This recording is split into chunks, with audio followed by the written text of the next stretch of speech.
ఉదయకాల సమయంలో మనం కొద్ది నిమిషాలు దేవుని వాక్యాన్ని ధ్యానం చేద్దాం. అపోస్తులైన పౌలు రోమీయులకు రాసిన పత్రిక, అపోస్తులైన పౌలు రోమీయులకు రాసిన పత్రిక 8వ అధ్యాయం 27వ వచనం. ఈరోజు హృదయం గురించి కొన్ని విషయాలు మనం నేర్చుకుందాం. రోమీయులకు రాసిన పత్రిక 8వ అధ్యాయం 27వ వచనం. బైబిల్ లాస్ట్ నుంచి 139వ పేజీ 8వ అధ్యాయం 27వ వచనాన్ని చదువుకుందాం. మరియు హృదయములను పరిశోధించువాడు ఆత్మ యొక్క మనస్సు ఏదో ఎరుగును, ఏలయనగా పరిశుద్ధుల కొరకు విజ్ఞాపన చేయుచున్నాడు. చాలు, చిన్న ప్రార్థన. పరిశుద్ధుడా, మహోన్నతుడైన తండ్రి, ఘనమైన నామానికి వందనాలు, స్తోత్రం. ఇంతవరకు పాటల్లో, ఆరాధనలో బలమైన కృపణించినందుకే స్తోత్రం. వాక్యం ద్వారా నాతోనూ మాతోనూ మాట్లాడి వినగల చెవి, గ్రహించే మనసు ప్రతి ఒక్కరికి దాయించి శక్తి కలిగిన యేసయ్య నామములో నుంచి ప్రార్థిస్తున్నాను తండ్రి. పిల్లల అపోస్తులైన పౌలు రోమీయులకు రాసిన పత్రికలో రోమీయుల సంఘాన్ని తెలియపరుస్తున్నాడు. ఈరోజు పిల్లల ఉదయకాల సమయంలో హృదయము అనేది మనిషికి ఉంటుందంటగా, ఉంటుందా? పెద్దోళ్ళు అంటూ ఉంటారు, హృదయం నిండిన దాన్ని బట్టి నోరు మాట్లాడుతుంటారు. హృదయము నిండిన దాన్ని బట్టి ఏదైతే దేంతో అయితే హృదయం నింపబడిందో దానితోనే నోరు మాట్లాడిద్దని పెద్దలు సామెత అంటూ ఉంటారు.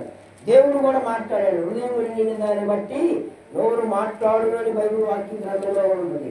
ఇక్కడ ఏమని మాట్లాడుతుందంటే, హృదయమును పరిశోధించువాడు ఆత్మ యొక్క మనస్సు ఏదో ఎరుగును. పరిశుద్ధాత్మ దేవుడు ఎలాంటి దేవుడు అంటే, హృదయాలను పరిశోధించువాడు. నా హృదయాలను ఆయన ఎరిగిన దేవుడు, పరిశోధించే దేవుడు, చూసే దేవుడు. అందుకే అంటున్నాడు, నీ తలంపుల వంటివి కాదు నా తలంపులు అంటున్నాడు. నీకు నాకు తలంపులు పుట్టక మునిపే, తలంపు రాక మునిపే నీ తలంపు ఏంటో నాకు తెలుసు అంటున్నాడు. దేవుడికి స్తోత్రం కలుగునుగా. ఆయన ఎలాంటి దేవుడు అండి? తలంపులు పుట్టక మునిపే నీ తలంపు ఏంటో నేను ఎరిగిన దేవుడను అంటున్నాడు. కనుక నా తలంపులు వంటివి కాదు అని దేవుడు మాట్లాడు. అందుకే ఆయన ఎలాంటి దేవుడు అంటే, హృదయములను పరిశోధించు దేవుడు, హృదయములను పరీక్ష చేసే దేవుడు, హృదయములను చూసే దేవుడు. నీ హృదయం ఎలా ఉందో, నా హృదయం ఎలా ఉందో, ఏ విధంగా మాట్లాడుతున్నామో, ఏ విధంగా కొనసాగుతూ ఉన్నామో ఆయన హృదయ అంతరంగమును చూసే దేవుడు. మనుషులు పిల్లల పై లోపాలు చూస్తారు, కానీ దేవుడు ఏం చూస్తాడు? హృదయ అంతరంగపు లోతులలో ఆయన చూచుచున్న దేవుడు. దేవుడికి స్తోత్రం కలుగును గాక. అయితే పిల్లల ఈ ఉదయకాల సమయంలో హృదయము అనేది ఒకటా ఎన్నో ఉన్నాయా? మనిషికి ఒకటా, 2, 3 ఉన్నాయా? అయ్యా, ఒకటా, 4? ఒకటే.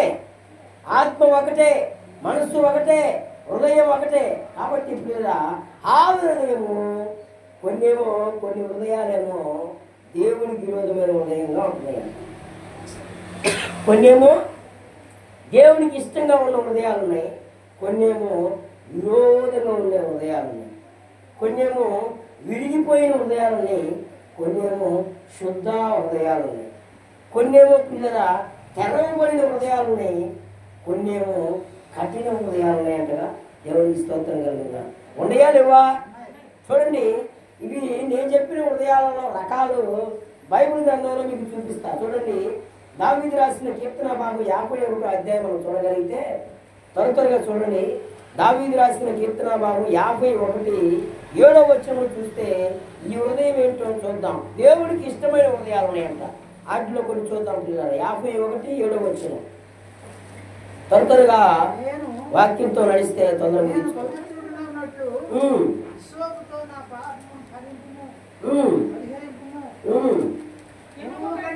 నేను పవిత్రుడగునట్లు ఇస్సోపుతో నా పాపము పరిహరింపుము, హిమము కంటేను నేను తెల్లగా ఉండునట్లు నీవు నన్ను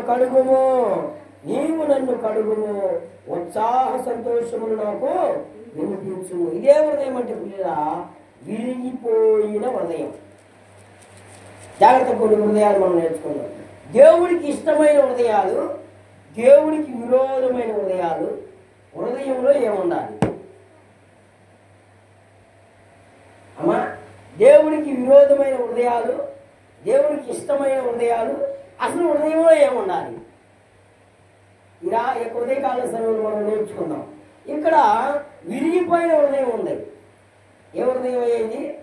ఇస్సోపుతో నా పాపాన్ని కడుగు, హిమము వలె నన్ను తెల్లగా మార్చంటున్నాడు. అంటే దావీదు మహారాజు పిల్లల తన హృదయాన్ని ఎలాగా ఆయన విరగొట్టుకున్నాడు, ఎలాగా విరగొట్టుకున్నాడు. మనం కూడా ఈ విధమైన ప్రార్థన చేసుకోవాలి. దేవా, నా హృదయము విరిగి నలిగిన హృదయంగా మార్చబడాలి. హల్లెలూయా.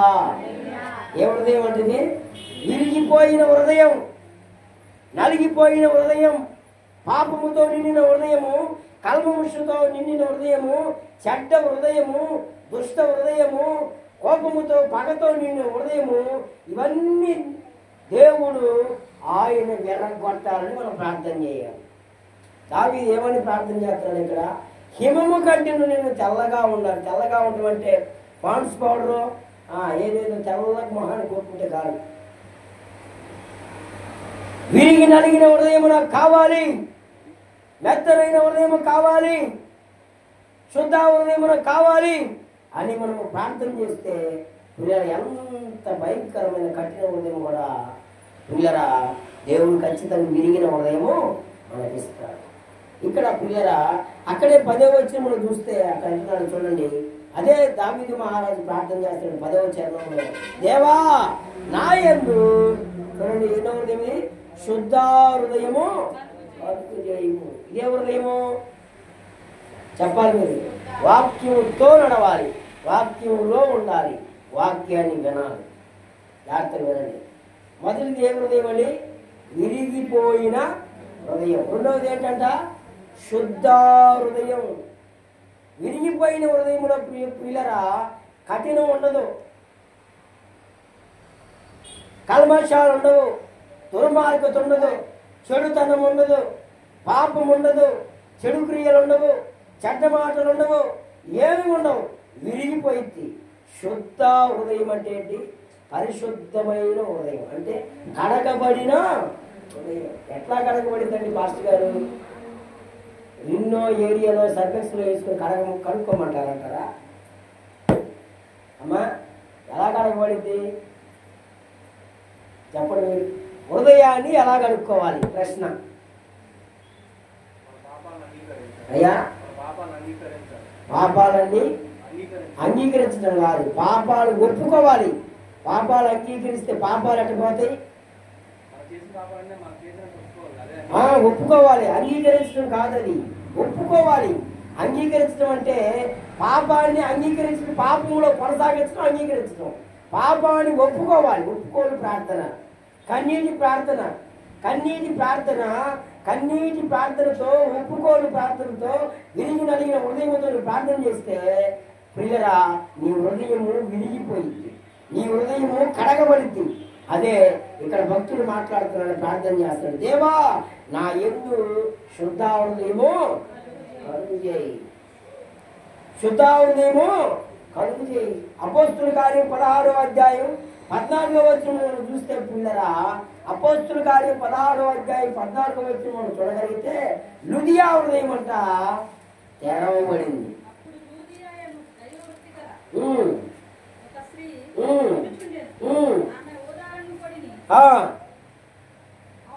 అమ్ము తుతైరా పట్టణస్తురాలు ప్రభు ఆమె హృదయము తెరచిన గనుక పౌలు చెప్పిన మాటల యందు లక్ష్యముంచెను. చాలు. ఏ హృదయం అండి? నాతో ఫాలో అయితే కాబట్టి అర్థమైంది, లేకపోతే దూరం అయితే. అర్థవంతంగా ఉండాలంటే, వ్యర్థంగా పోకుండా ఉండాలంటే, అర్థవంతంగా ఉండాలంటే వాక్యంపై మనసు పెట్టాలి. మైండ్ ఆబ్సెంట్, బాడీ ప్రెసెంట్గా ఉంచకూడదు. మైండ్ ఆబ్సెంట్ అంట, బాడీ మైండ్ ఆడో ఉంది, బాడీ మాత్రమే ఉంది. అట్లా ఉంటుంది. బాడీని మనసును దేహాన్ని అంతటి కూడా దేవునిపై నిలవాలి, వాక్యంపై శ్రద్ధ నిలపాలి. మొదటిగా విరిగిన హృదయం, రెండవది శుద్ధ హృదయం, మూడవది తెరవబడిన హృదయం. దేవునికి స్తోత్రం కలుగును గాక. చూడండి ఇర్మియా 24:7 చూస్తే చూడండి, ఈ మాట చదువుకుందాం. ఇర్మియా గ్రంథం 24:7 ఇదే హృదయం చూద్దాం. ఇర్మియా గ్రంథం 24:7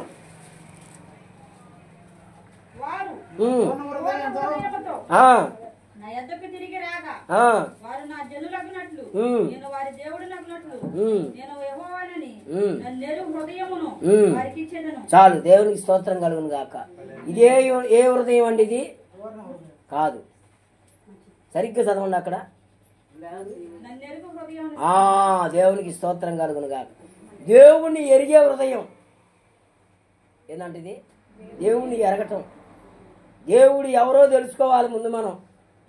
అందరిలాంటి దేవుడు కాదు, అందరిలో ఒక ఆయన కాదు. మొన్న ఒక ఆయన అంటున్నాడు, పాస్టర్ గారు నేను అందరిని పూజిస్తా, అందరినీ కొలుపుతా, అందరికీ చేస్తా, అందరికి మొక్కుతా, అందరికి అడిగి వెళ్తాడంట.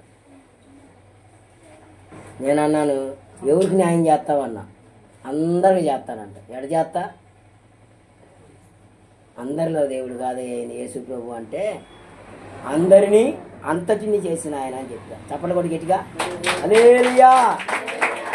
మనుషులు చేసిన దేవుడు కాదు, మనుషులను సర్వ సృష్టిని. ఈ మాట మీరు గుర్తుపెట్టుకోవాలి హృదయంలో. మనం ఆరాధిస్తున్న దేవుడు ఎలాంటి దేవుడు అంటే మనుషులను కలిగిన సృష్టి అంతటిని కలుగు చేసిన సృష్టికర్త అయిన సర్వశక్తి కలిగిన యేసు. ఆయన పేరే ప్రభు అయిన యేసు క్రీస్తు. హల్లెలూయా. యెహోవాగా కలిగిన జనులు ధన్యులు, వారు దేవునికి ఎంతో ఇష్టలు. దేవునికి స్తోత్రం కలుగును గాక. యెహోవాగా కలిగిన జనులు ధన్యులు, వారెంతో భూమి మీద శ్రేష్ఠులు, వారికి ఎంతో దేవునికి ఇష్టలు. ఇక్కడ దేవుణ్ణి ఎరిగే హృదయం మనకు కావాలి. ఏ హృదయం ఇది? దేవుడు ఎవరో తెలుసుకోవాలి. అందుకే కీర్తన 100వ అధ్యాయం అంటాడు, యెహోవాయే దేవుడని తెలుసుకొనుడి. ఎవరంట? దేవుడే. ఏ దేవుడు? అందరిలో దేవుడు కాదు ఈయన. మానవుని కొరకు ఎవరైనా ప్రాణం పెట్టిన దేవుడు ఎవరైనా ఉంటే మనం అందరిని ఆయన్ని పూజిద్దాం, ఆరాధిద్దాం. నేను ఆయనకు అదే ప్రశ్న వేసా, మానవుని కొరకు ఇప్పుడున్న వారు ఏమైనా చేశారా? మొదటి ప్రశ్న. రెండవదిగా ఆయన చేసిన ప్రశ్న ఏంటంటే, ఇప్పుడున్న వారు ఎవరైనా ఇప్పుడున్న వారందరూ చనిపోయారు, సజీవుడుగా ఎవరైనా ఉన్నారా? ఎవరు లేరు. సజీవుడైన వారు ఎవరు? సజీవుడైన యేసు. ఆయనే ప్రభు అయిన యేసు క్రీస్తు. మృత్యుంజయుడు, మనిషి కొరకు ప్రాణం పెట్టిన దేవుడు. ఆయనే ప్రభు అయిన యేసు క్రీస్తు. యెహోవాయే దేవుడని తెలుసుకోవాలి. దేవుని ఎరిగే హృదయం మనము కలిగి ఉండాలి. చూడండి ప్రియులరా, దేవునికి ఇష్టమైన హృదయాలు ఇవి. ఏవేంటి చెప్పండి మీరు? విరిగిన హృదయం, రెండవది శుద్ధ హృదయం, తెరవబడిన హృదయం, నాలుగవది దేవుని ఎరిగే హృదయం. ఈ హృదయాలు మనం కలిగి ఉంటే మన హృదయములన్నీ దేవునికి ఇష్టంగా ఉంటాయి. కష్టంగా ఉండే హృదయాలు 2-3 చెప్తాను చూడండి. హెబ్రీయులకు రాసిన పత్రిక 3వ అధ్యాయం 12వ వచనం. హెబ్రీయులకు రాసిన పత్రిక 3వ అధ్యాయం 12వ వచనం చూడండి. దేవుడికి విరోధమైన హృదయాలు కూడా ఉన్నాయంట. హెబ్రీ 3:12.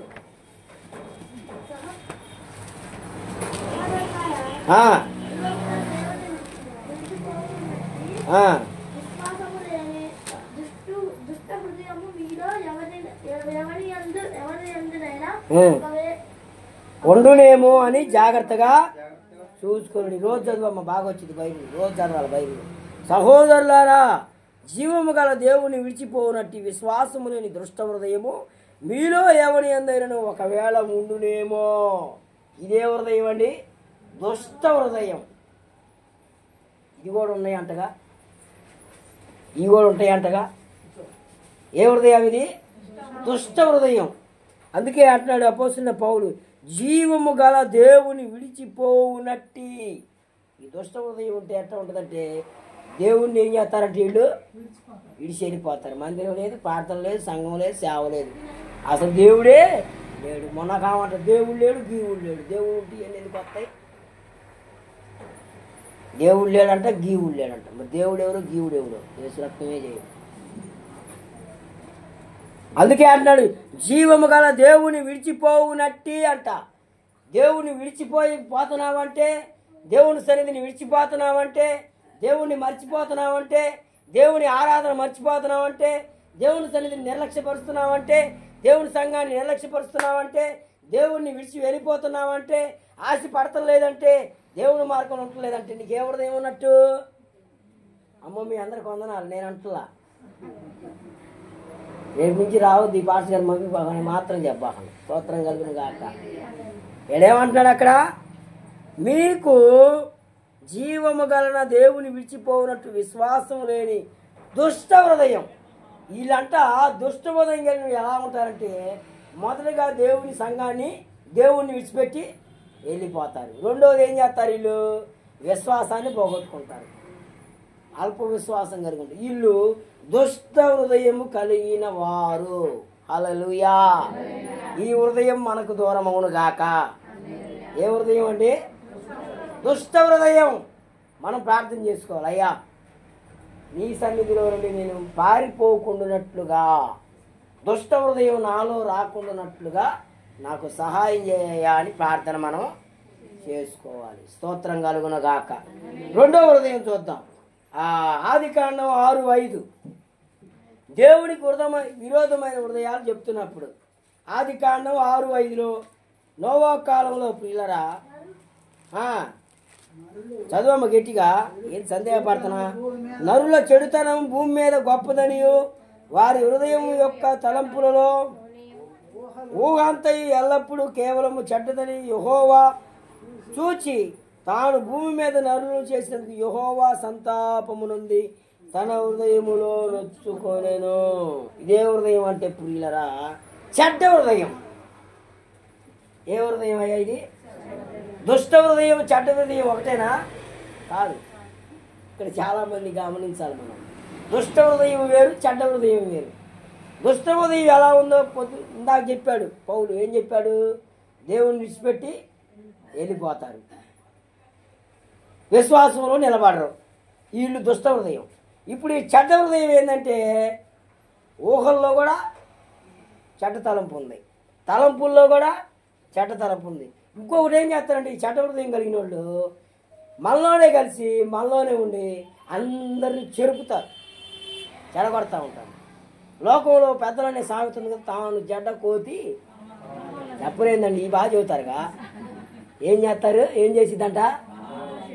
కొంపకు పెట్టమంటే నిప్పు 10 ఏళ్ళకి పెట్టిద్ది ఒక అమ్మ. దాడు చెడింది కాక అందరినీ ఎడగొట్టి. అందుకే మోస్తారు అమ్మ ముచ్చట్లు కట్టి పెట్టిన పాట బాగా రాశారు భక్తుడు. ఇదే హృదయం అంటే పిల్లరా చెడ్డ హృదయం. ఈ హృదయం ఉండటం వల్ల నరులంట మొదటిగా ఆదాము నుంచి నోవాకు ముందుకు వచ్చిన నోవాకు ముందు ఉన్న జనులందరూ ఎలాగ జీవించారంటే, దేవునికి చెడ్డ హృదయంగా జీవించారు, చెడుగా నివసించారు. కాబట్టి భూమి మీద నరులను చేసినందుకు దేవుడు ఏమయ్యాడండి? బాధపడ్డాడు, సంతాపడ్డాడు. ఇప్పుడు మనం ఎవరు సంతానం చెప్పండి? ఇప్పుడు ఆదాము సంతానమా, నోవాకు సంతానమా, అబ్రహాము సంతానమా? చెప్పాలి. ఇప్పుడు పరిశుద్ధాత్ముడు ఇచ్చిన ప్రశ్న అప్పుడు ఏయా ఆదాము సంతానమా? 3 ప్రశ్నలు వచ్చినాయి. ఆదాము సంతానమా, నోవాకు సంతానమా, అబ్రహాము సంతానమా? మనము నేను కూడా నేర్చుకుంటా. ఇప్పుడు నాకు వచ్చిన ప్రశ్న, అమ్మా అబ్రహాం సంతానమేనా? హల్లెలూయా.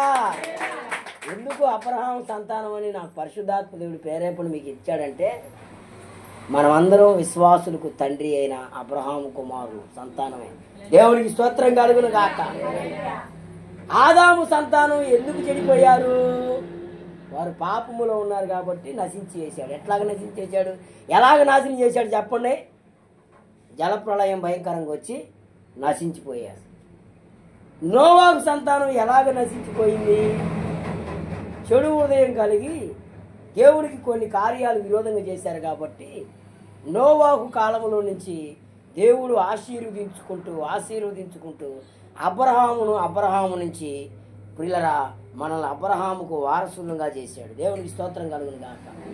ఇక్కడ చెడిపోయిన హృదయం, మరొక హృదయాన్ని చూద్దాం. రోమీయులకు రాసిన పత్రిక 2వ అధ్యాయం 5వ వచనం. ముగిస్తా, వాక్యం అయిపోవచ్చింది. రోమీయులకు రాసిన పత్రిక 2:5. ఇందా మనం రోమాలోకి వచ్చాం. అదే రోమా 2:5లో చూస్తే ఇదే హృదయం మనం చూద్దాం. నీ కాఠిన్యమును మార్పు పొందని నీ హృదయమును అనుసరించి చదువయ్యా.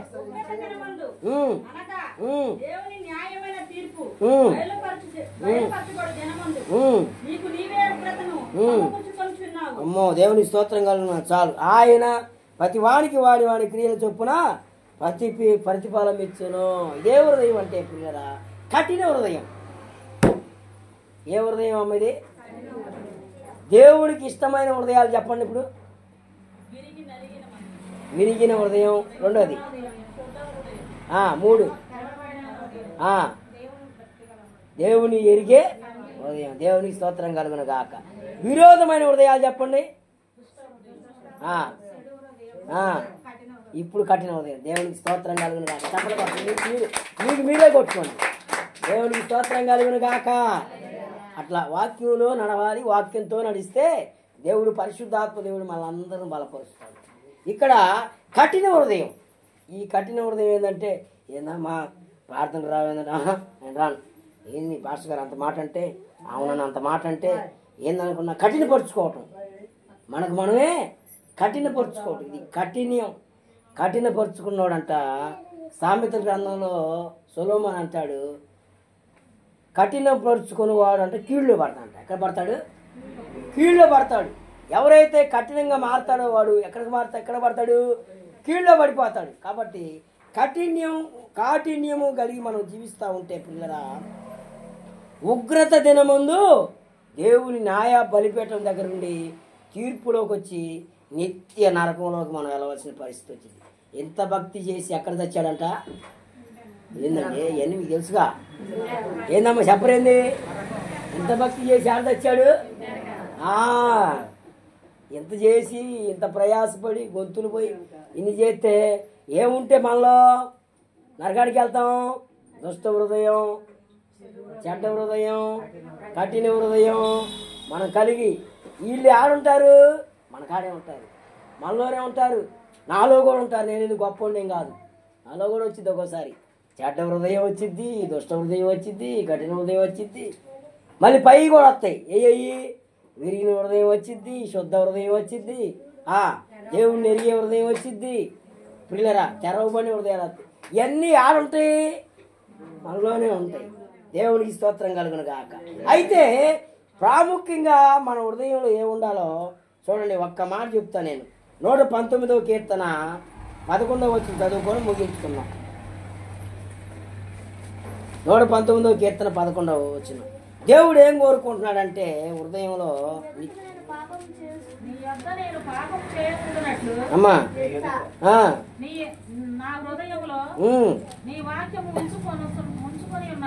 ఉంచుకొని ఉన్నాను. యెహోవా, నీవే స్తోత్రం నొందదగిన వాడవు. నీ కట్టలను నాకు బోధించుము. నీ నోట నీవు సెలవిచ్చిన న్యాయ విధులన్నిటినీ నా పెదవులతో వివరించేదను. దేవునికి స్తోత్రం కలుగును. వాక్యం ఉండాలంట. హృదయంలో ఏముండాలి? వాక్యం ఉండాలి. దేవుడు కోరుకుంటున్నా ఇదే. దేవుడు ఏం కోరుకుంటున్నాడంటే వాక్యం కోరుకుంటున్నాడు. విరిగిన హృదయము, శుద్ధ హృదయము, తెరవబడిన హృదయము, దేవుని ఎరిగిన హృదయం కలిగి మనం జీవిస్తూ దుష్ట హృదయాలు, చెడ్డ హృదయాలు, కాఠిన హృదయాలు రాకుండా మనం ప్రార్థన చేసుకుంటా యేసయ్య ప్రాముఖ్యంగా ఏంది? నీ వాక్యం నా హృదయంలో ఉంచుమయ్యా అని ప్రార్థన చేయాలి. ఎంతమంది వాక్యాన్ని ఎత్తి ప్రార్థన చేస్తారు? 20 నిమిషాల యేసు రక్తమే చేయం. అయ్యా, ఎంతమంది వాక్యాన్ని ఎత్తి పట్టి ప్రార్థన చేస్తారు? చెప్పాలి మీరు. ఏదమ్మా మీతోనే నేను మాట్లాడుతున్నాను, పరిశుద్ధాత్ముడు మీతోనే మాట్లాడుతున్నాను. ఎంతమంది వాక్యం ఎత్తి ప్రార్థన చేస్తారు? వచ్చి 2-3 మాటలైనా